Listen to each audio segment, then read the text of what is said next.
Nina Simone's voice is a voice that I have always loved. It's as distinct as it is familiar. It's a voice that can inspire you to dance around your living room and reduce you to tears in a single song. It's a voice that has stood the test of time. But what is it about her that connects with so many people? What makes Nina Simone great?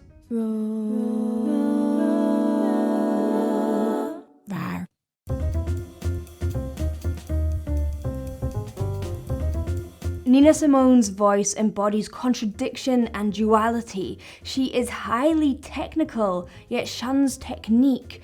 Her voice is strong and powerful, yet fragile and vulnerable. It's both masculine and feminine, and it can be heavy, dark, and warm, but also nasal, thin, and cutting. She has a depth to her voice that comes with being a true anatomical contralto. This means she probably had bigger, thicker vocal cords than most women, and a larger vocal tract, which is the tube above the larynx and the mouth. The average vocal cord length for an alto is 1.66 centimeters, instead of 1.49 for a soprano. I wouldn't be surprised if her vocal cord length was somewhere between an alto and a tenor, which is the highest male voice type. Oh, Cinnamon, where you gonna run to? Cinnamon, where you gonna run to? She has that nasality in her tone that sits in tandem with its warmth. So, if you touch the top of your mouth with your tongue, you'll find a hard surface, and if you move it back a little bit, you'll get to a kind of squidgy, soft bit. This is your soft palate. Now, this is a kind of gate to your nasal cavities. If you raise it, it stops the air getting behind there, and if you lower it, the air can come up and travel through your nose. Now, if you see this MRI scan of an opera singer, you're going to see him raise and lower it quite a lot.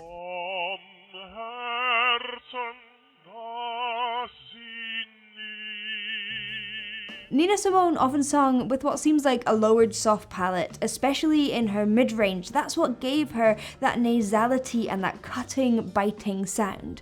Now, for most of us, if we sing with this technique, it can be a little overbearing. For me, if I sing with a really low soft palate, it sounds pretty horrible. But as Nina Simone had these two extremes, that really warm darkness to her tone, that nasality brought balance to her voice. You can really hear it on this version of I Put a Spell on You.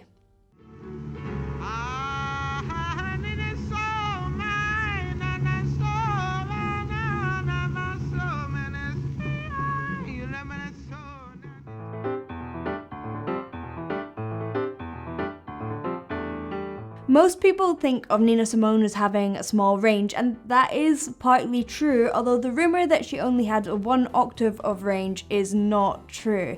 Now, although she does stick to that middle part of her range in most songs, you can hear the two extremes of her vocals in a song called Marriage is for Old Folks, where she goes as low as a B2 and high as an F5. What you got? 2 people sentenced for life.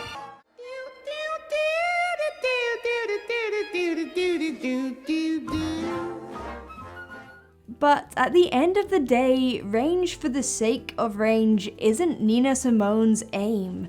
She stated in an interview, "I'm very concerned with the perfection of my piano playing and articulating the song's message, but I don't worry about my voice." This attitude, I think, actually allowed her to transcend the aims and the techniques and the limitations of most singers. She wasn't worried about tongue tension, how high she could get, whether her mix was balanced. All she cared about was the musicality and the emotion. I think this attitude really shows in her amazing mid-range, which can ring with power or quiver with vulnerability. It's a new day, it's a new life for me, and I'm feeling good.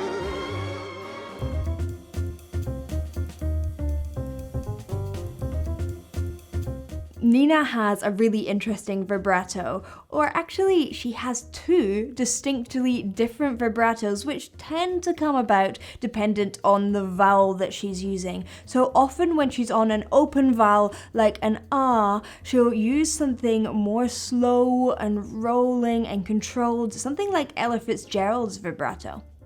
Don't you know I love you? Don't let them take me. Don't let them handle me. But when she's on a narrower vowel, like an E or an U, especially on something that's more emotional or has a lot of breath pressure behind it, her vibrato becomes fast and fluttery and uneven, and it's often combined with tremolo, which is an oscillation in volume as well as pitch. Evil doing's your thrill, and trouble and mischief is all you live for, you know damn well. Now, although some singers can change their vibrato a little bit, it's really unusual for someone to have such distinctly different vibratos. And it really shows the contradiction in her approach. One vibrato that shows stability and technical prowess, one that shows vocal instability and vulnerability. And she mixes and matches this dependent on the vowel, dependent on the emotional context and what she wants to express. She even sometimes takes it off completely, echoing the vibratoless style of African folk singers.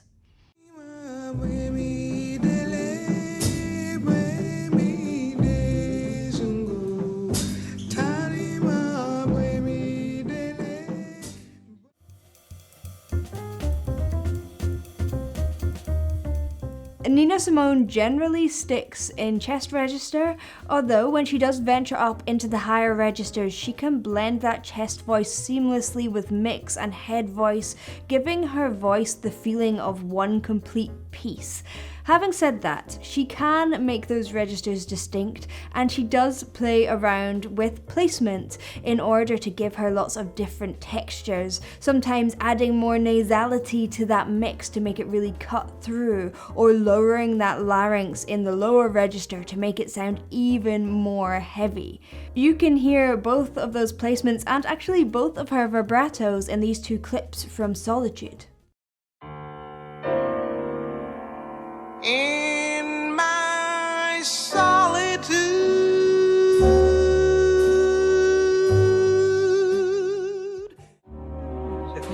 days gone by.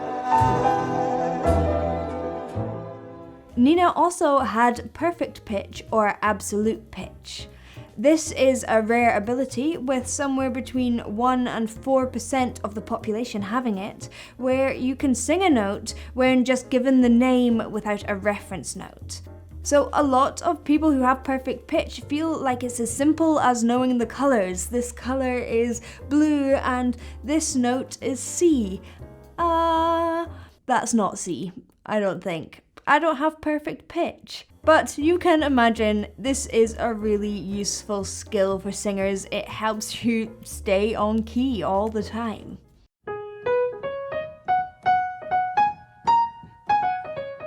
Nina Simone has amazing control despite not actively trying to do any vocal technique. She was incredibly intuitive. She was very aware of how her voice sounded and really listened to how it felt in her body. And this actually meant that she was incredibly technically proficient. However, I don't think she treated her voice like most singers.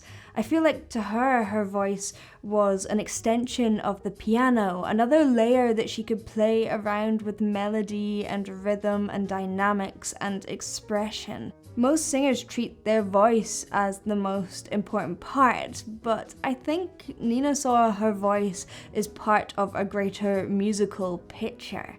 Now, also, she did stay within a small-ish range and often towards speaking range, which meant she didn't have to deal with the technicalities of range and could really concentrate on that musicality and expression. It also meant that her voice was near to her speaking voice. She used that speaking range, which gave her that really authentic feel. It was where her voice would naturally go to when she spoke and was emotional in day-to-day life.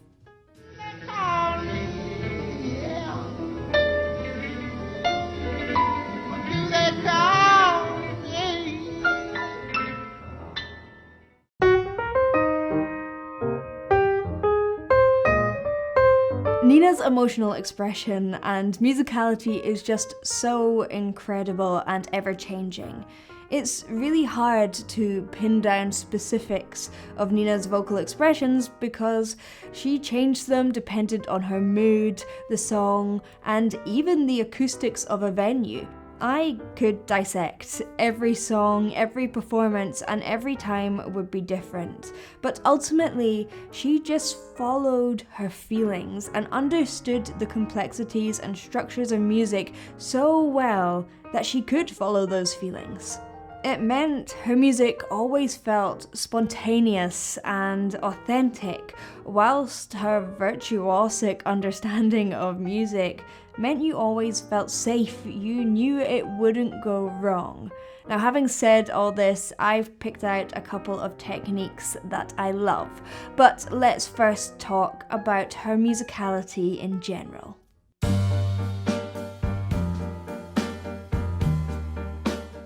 You can't talk about Nina Simone without talking about her amazing musicianship and piano playing. Her understanding of music goes beyond anything I can even imagine. Now, Nina initially trained as a piano player after a music teacher saw her perform in church.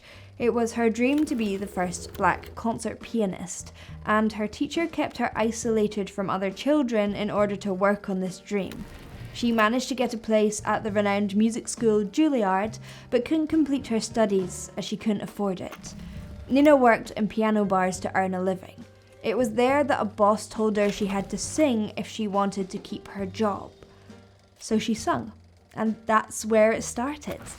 Now, Nina was a genius at blending musical styles. She could take the textures of classical music, jazz, blues, gospel, and folk and put them together in a way that both embodied the styles but also sat completely separately from them. Although she was known as the high priestess of soul, I think that's something that's almost limiting for her because she embodied so many genres. She was a pianist, a singer, a composer, an arranger, and a performer, both separately and simultaneously. I'm just a soul whose intentions are good. Oh Lord, please don't let me be misunderstood.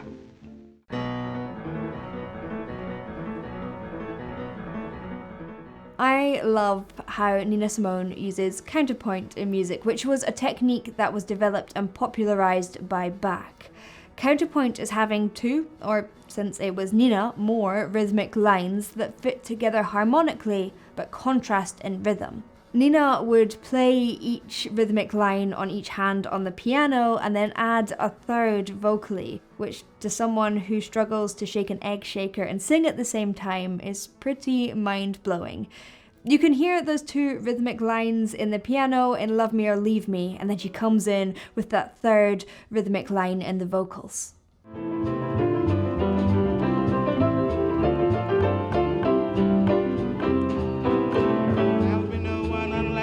Someone is you. And to complicate it even further, she would use syncopated rhythms in the vocals that echo our everyday speech patterns. I find it amazing how she combined these organic rhythms with the organized structures of the piano. This resulted in something natural and emotionally connected, yet utterly complex and deeply technical. Liz Taylor's naughty style, even Sally Burton's smile. Nina didn't just use piano and voice as musical instruments. No, she understood the power of silence and breath. She often used breath as a percussive musical note in songs. The closer I get to you, baby, you're driving me slowly out of my mind. I say, save me.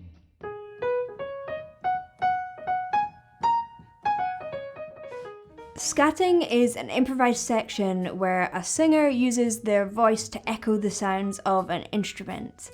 Now, like the rest of her voice, Nina manages to make her scats both incredibly natural yet profoundly technical. She has an ability to be incredibly precise, yet also knows how to break the rules to make it feel like an emotional outpouring, keeping the rhythms really free and easy, scooping and sliding into notes, and switching between hard and soft consonants. This is one of my favorite scats of all time. I don't know another singer who manages to make their voice sound so emotional and so organic. To do this well, you need to be highly technical. You need to understand melody and rhythm so deeply. Yet, this sounds like it's coming from her soul, not from technique. And as far as I'm concerned, that's genius.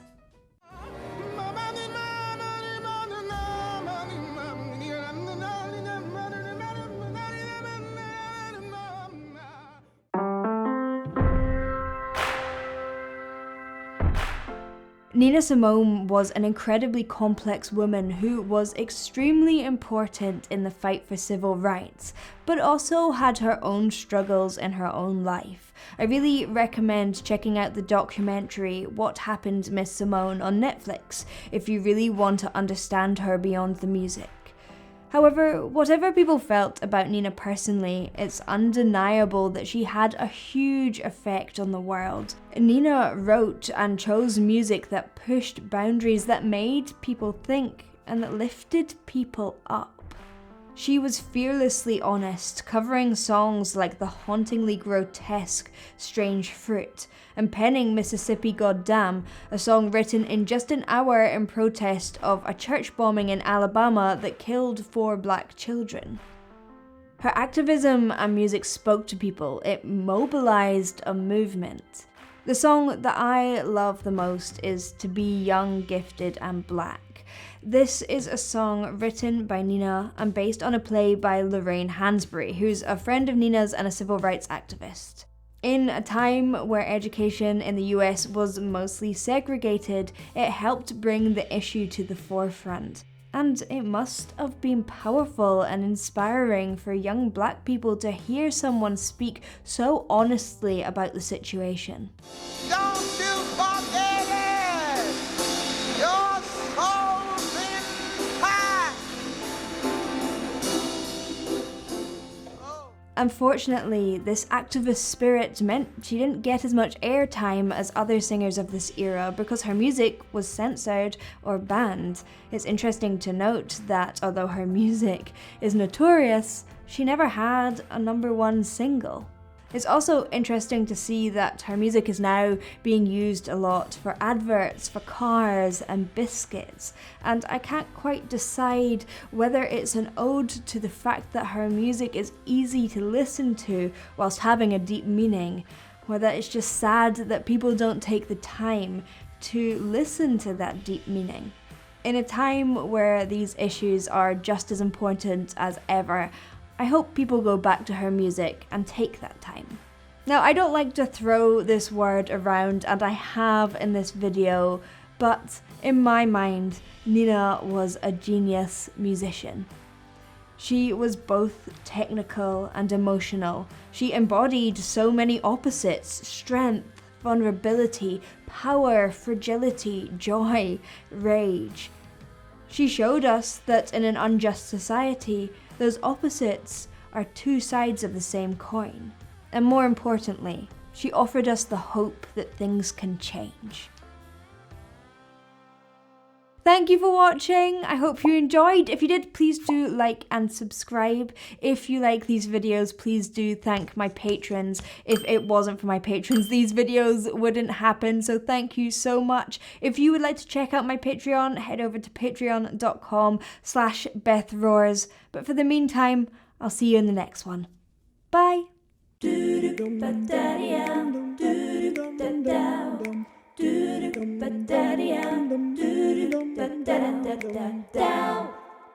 Down.